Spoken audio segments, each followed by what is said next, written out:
Welcome to today's episode of Little by Little Homeschool. I am joined today by Zan Tyler, who I call like an OG when it comes to the homeschooling realm, and just one of the women that I greatly look up to, and I thank, and we should all thank, for taking that first step. So she's going to share a little bit about herself, but I also want to mention that Zan is going to be speaking at Little by Little Homeschool Conference. I'm super excited to bring her up to the Northeast. So if you've been thinking about attending, I encourage you to go ahead and get your tickets, and today will be just a little bit of a taste. So Zan, welcome to the podcast. Oh, thank you, Leigh. It is such a pleasure to be here, and I'm so looking forward to the conference. Me too. I'm looking forward to we've talked multiple times, and but I'm really looking forward to actually being with you too and gleaning from your wisdom. But for the listener who might not be familiar with who you are, who is Zan Tyler? Can you share a little bit about yourself? Sure. Well, the most important thing is that I was a homeschool mom for 21 years. We had a little bit different start than most people today. When we started homeschooling, or I heard the word homeschool back in 1984, we didn't know a soul in the world who homeschooled. I'd just been given a book by somebody, and I thought it was pretty crazy, but I read the book and was fascinated with the concept. So back in those days, there was no support. This is why I just love the fact that you have this conference for moms and a podcast for moms, because I would have given my eye teeth for that kind of support from those who had been before me, but I couldn't find anybody. And so we had to hire an attorney just to find out what the homeschool law was, because the school board or state board would not tell us. And then we were turned down by our local school board. And I went to see our state superintendent of education, who was actually a friend, to tell him our dilemma. He had observed my mother's public school classroom when he was getting his PhD, and so I had grown up knowing him, and he told me if I continued down this path of homeschooling that he would put me in jail. And so we had that very, very real threat of jail looming over us for just a few weeks before we got all that resolved. But that led to us lobbying as a family for the homeschooling law in South Carolina, and that was about an 8-year process. So, it was quite an education for our kids, quite an education for me. But I will just say I just can't imagine our lives without homeschooling. I feel the same way. It really has shaped a lot. And I know, so I live in New York State, highly regulated homeschool state, and there are a handful of them that are. And oftentimes we can be like, oh, the homeschool regulations. But if there wasn't something in place, I like to try to remember that it's there to protect us. And even though there are things that we need to do, like I'm, as of right now, realizing, oh, that's right, I have to I have a deadline here soon in a couple of days this week to turn in some of my paperwork. And I try to look at it in that kind of way.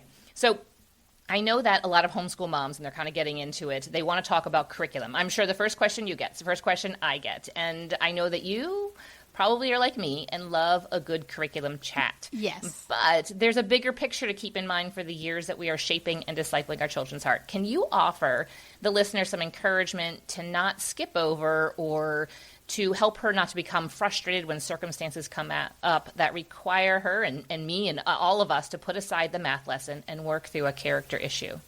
Well, there's a quote I love. This is a roundabout way of answering that, is the mother's heart is the child's classroom.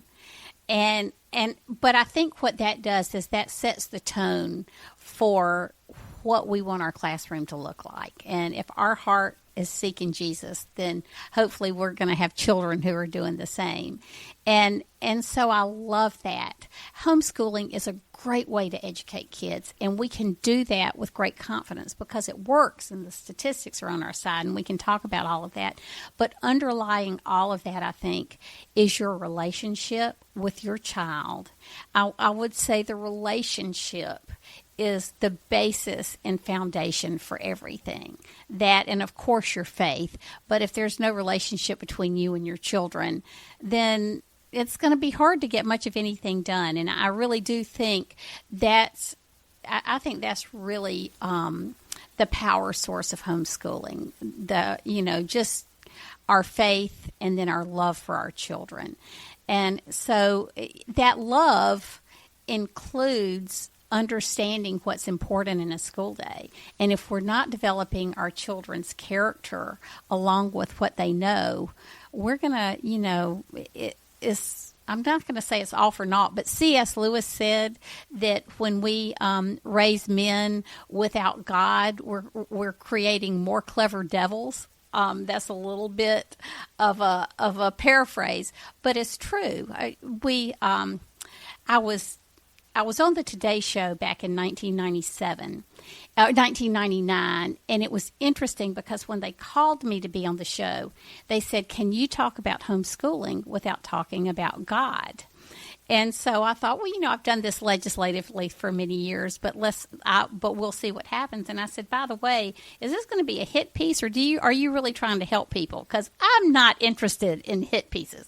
And they said, no, it's informative. And I said, why? And they said, because of Columbine. This was the year of Columbine. And they said, all of a sudden, people don't feel safe anymore.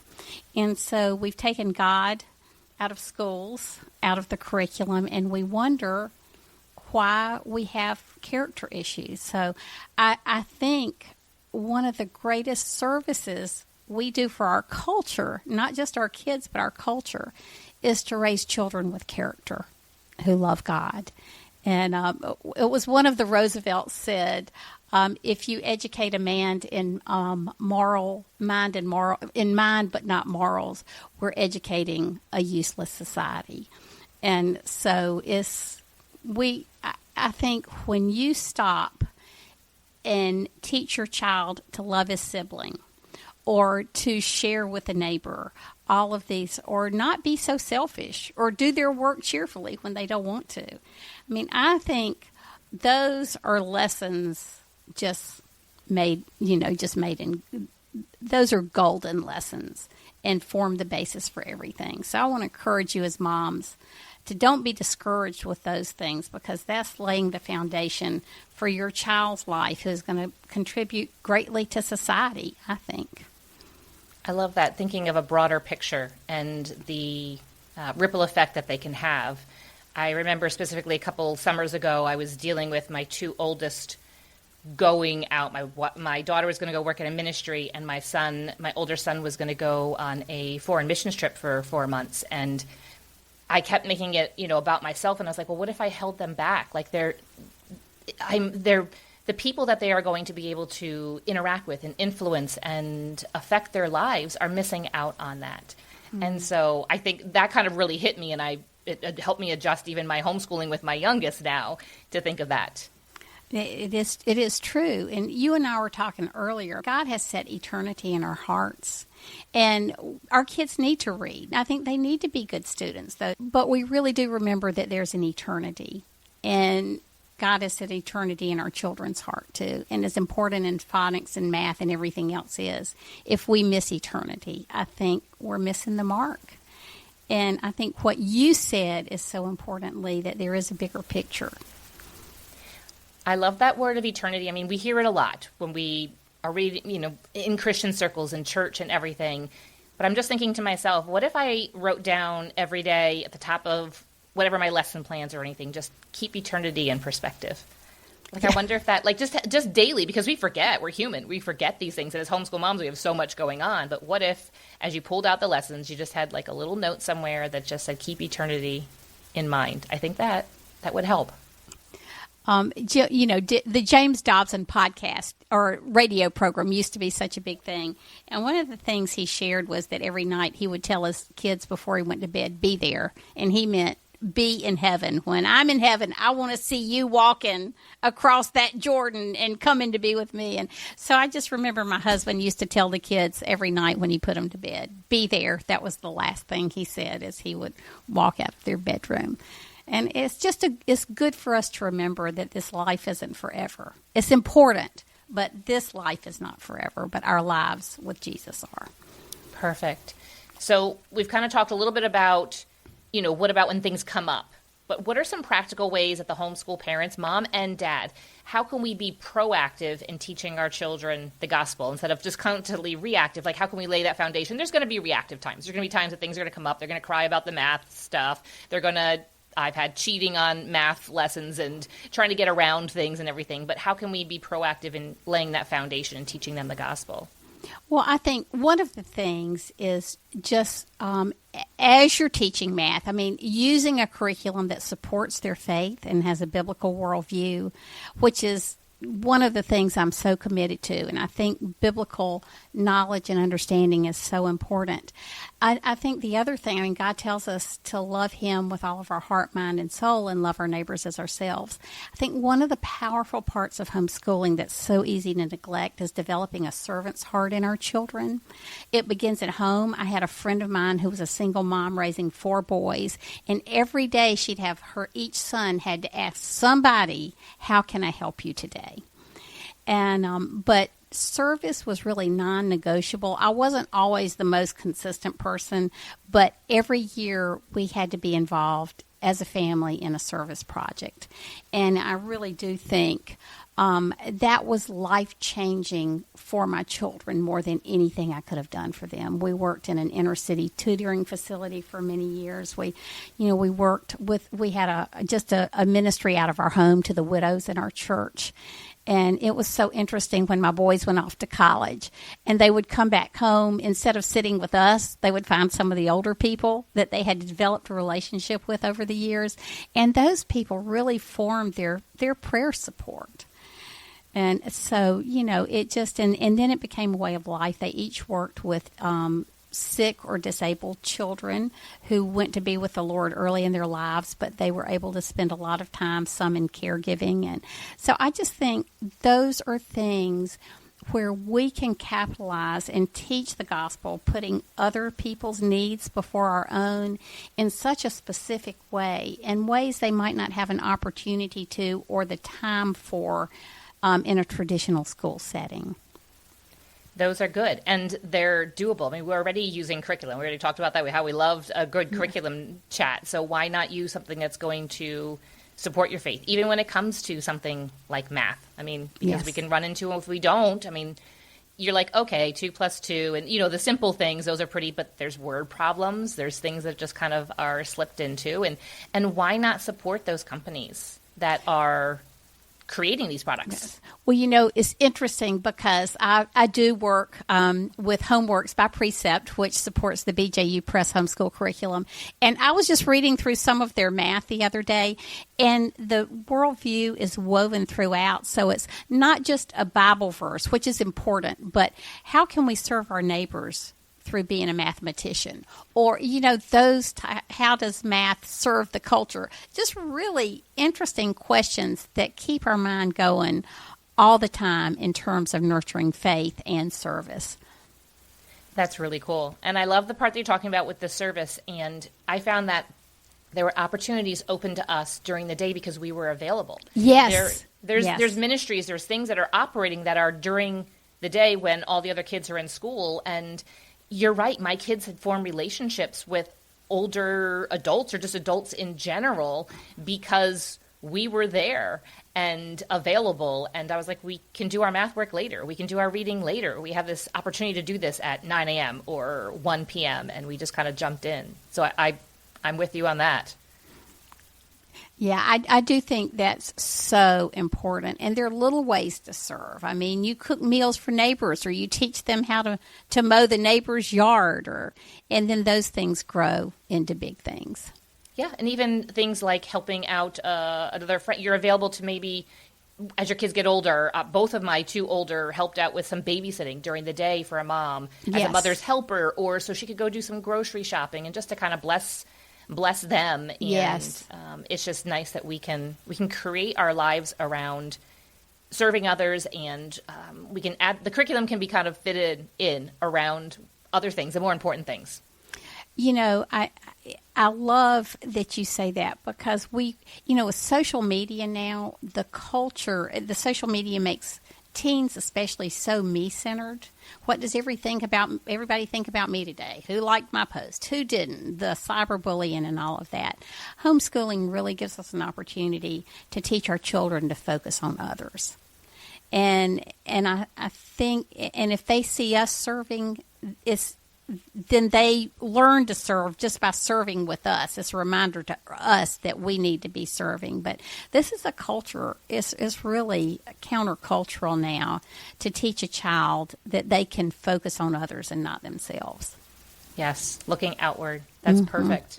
So many of the moms, the homeschool moms, we all have a long to-do list. We have children, especially if they're younger. They have so many needs, and we've got a home to care for. We've got a marriage that we want to pour into.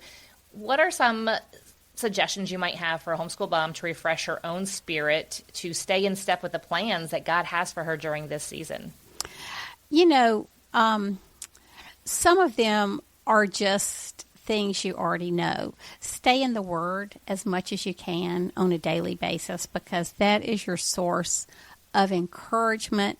That's God's heart speaking to you.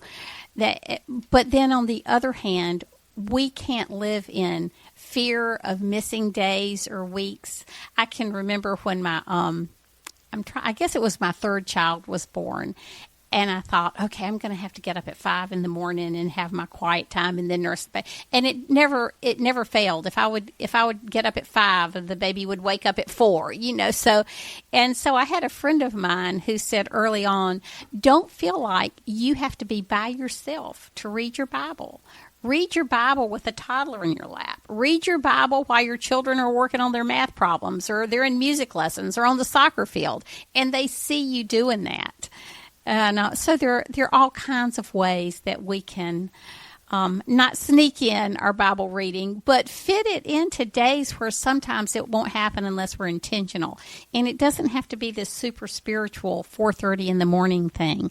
It can be with the children. I had a friend who had white carpet in her living room and one chair, and she said, "When you see Mommy in this chair, I'm having my quiet time. And so unless you're bleeding, don't bother me." And of course they knew she was teasing, but they learned just a 20-minute parameter for her growing up during the day if she wasn't able to get up early. So I think that's important. I think if you don't have grandparents in town, try to carve out a little bit of time. Now there are co-ops. When we were homeschooling, there were no co-ops and no breaks for moms until my youngest daughter was in high school. But try to find a way to give yourself a break. I remember there was a young man in our church who I loved and my sons loved, and I just needed a break one afternoon a week. And so I hired Brian, and he would come pick up the boys. He'd take them to lunch. They'd play sports or swim, and he'd do a Bible study with them. And so that gave me a break. And with my daughter, there was a girl that I particularly loved, and she would get Lizzie and take her to lunch, and they would talk, and they would just have that kind of time. And so I think if you need time, switch with a friend. There's all kinds of mommy's helpers in the homeschooling world. I think all of those things. Yes, I agree. Yeah, Bible reading is the source. And as you're talking about, it doesn't matter if the kids are around. I'm thinking we develop this ability as moms in general, whether you homeschool or not, is that there could be a dull roar around us and we can still keep doing what we need to do, right? But the moment someone starts to cry, it breaks through instantly. Yes. And we can do things. I was recently sitting in my backyard. I had my laptop, and I found that I can get my Wi-Fi and I can check my email, and I can do, I was doing work for the conference and the podcast and stuff. And my neighbor's going to mow, and they were like, "Is it okay if we mow?" I was like, "Oh, I won't even hear it. It doesn't bother me. It's just background noise after all these years of having kids." So. Yeah. Oh, I know. It's true. Joe walked in one night and he said, "I think a tornado could come through the house. And as long as you didn't hear a child cry, you'd be sitting here when the roof was gone and not know it." That's so funny. And I think all moms, my kids are all older, but if I am in a grocery store, a park, or somewhere, and I hear a kid yell "Mom," I turn to look. I know they're not calling me. It's more so out of did they find their mom? Yeah. I want to make sure this child found their mom because I want them to be safe. But it doesn't have to be, the Bible time doesn't have to be perfect. I find that now this season of life, it's easier to find that, to carve out that time. That's right. Yeah, but there are seasons we have to understand. And well, Susanna Wesley, she just used to put her her little apron or doily over her head when she was praying. That was her signal to the kids, I'm praying. And she had, 13 children?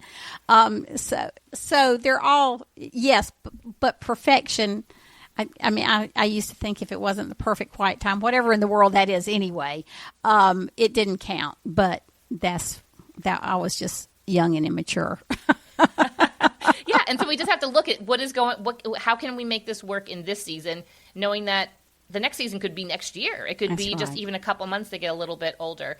But Zan, before we close up here, I want to ask you a question. From your years of homeschooling, I'm sure you have a ton of memories and a lot of favorite memories, but can you just share with us just one favorite memory of homeschooling your children?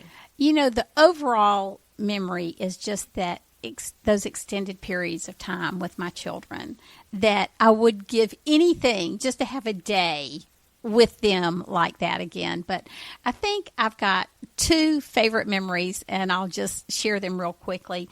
One was the boys were teenagers, and they were upstairs in their room. They were probably 15 and 13, and they had been upstairs in their room plotting for about 2.5 hours. And finally I thought, okay, this is either really good or really bad. And I loved my boys, but I thought, I got to go check this out. So I went upstairs and I said, what are you guys doing? And they said, well, Mom, we were at our support group yesterday, and all the moms were talking about how they couldn't figure out how to teach PE. And Ty and John both played college soccer. They said, we know how to teach PE, Mom. So we've been on the phone all day, and we found a facility that we can rent, our community center, and we're going to do it for 6 weeks. We've called the moms in the support group. We have 2 moms that are going to help us and be there every week, and we're going to charge $1.50 to pay for the facility. We're going to have an hour and a half. We're going to do PE things, and my oldest had just finished Child Evangelism Fellowship CEF training to share the Bible with little ones, the gospel. And he said, and then we're going to have a prayer and Bible time with the kids. And, it was there. They saw the need, and they took the initiative to meet the need. And I thought, okay, I can die and go to heaven today, Lord. I have nothing left to teach. My work here is done. Yes. And so I think that is one of my very favorites. My other is my daughter. She was just a card, having 2 older brothers. And she came downstairs when she was 5, and the boys were 12 and 14. And she said, Mom, I like homeschooling, but I think if you worked hard enough, you could find me a real school to go to with little girls there too. And I said, Lizzie, would you like to go observe some kindergartens? And she said, yes, I would. Well, I knew Lizzie, I knew we were going to homeschool, but I would have rather her come to the conclusion on her own. And the boys just started this, oh, Lizzie, we're a homeschooling family. Mom, you're going to ruin our family. Are you going to really let her? But we did. We went and observed several kindergartens. It was getting close to the start of school, and Lizzie comes downstairs one morning, and she says, well, I've decided where I want to go to school this year. And I said, well, do tell. And she said, I do want to be homeschooled, Mom. And I said, well, can you tell me how you came to the decision? And she said, I just felt the Lord telling me in my heart this morning that was the right thing to do. Oh, that's amazing. So, the Holy Spirit is really our superintendent of education, and He is always working and making the way smooth for us and blessing our kids in ways that we can never really fully appreciate, I think, until we get to heaven. Thank you for those stories. Those were fun and encouraging. So the listener would like to connect a little bit more with you. I know you have a podcast. You have all kinds of things. Where can we send them? Where would you like them to be able to connect a little bit more with you? Oh, thank you, Leigh. They can come to my website, zantyler.com. And I do have a Zan Tyler podcast, Thriving in Your Homeschool. We have an episode that drops every Wednesday morning. I'm getting ready to interview Leigh for that, so you'll have to make sure you listen. And on social media. So those are probably the best ways to find me. Perfect. I will drop those links in the show notes so you can easily find them. And I encourage you, friend, to go ahead and follow Zan, get some more encouragement from her. So thank you, Zan, for joining me today. Oh, Leigh, thank you so much. It was such a privilege. Thank you so much for listening to today's episode. If it was just what you needed to hear, would you do me a favor and share it with a friend? And if you would like to connect more, social media links and more are in the show notes just for you. I promise to see you back here real soon.